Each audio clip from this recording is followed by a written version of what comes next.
Welcome to Luca is a Billionaire, where the only thing I invest in is your answers. You start by verifying RTTF player matches FC25 requirements. This prevents mismatched files. Once confirmed, back up your profiles and saves to external storage so you can restore if needed. Next, enable developer or advanced mode on the player and connect your device via USB or reliable Wi-Fi.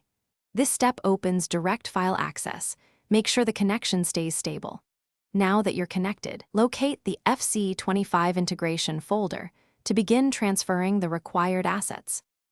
You now transfer the FC25 asset pack into the RTTF/mods/FC25 directory and preserve original timestamps to avoid version confusion. Once copied, open config. JSON and update mapping, permissions, and resource paths so RTTF references the new files correctly. Small typos break the link. Run the built-in integrity check to detect missing files or check some mismatches. When it flags dependencies, install them in the order shown.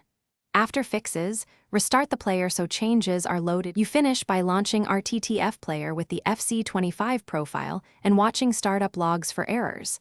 Logs tell you exactly which resource or permission failed. Once running, test controls, audio and visuals to confirm FC25 behavior matches expectations, and tweak config if bindings are off. If it fails, restore your backup, inspect the error lines in the log, and repeat only the targeted steps. Correct the path or dependency, and rerun the integrity check. This approach minimizes trial and error. Thanks for watching and please subscribe. It's the best investment you'll ever make.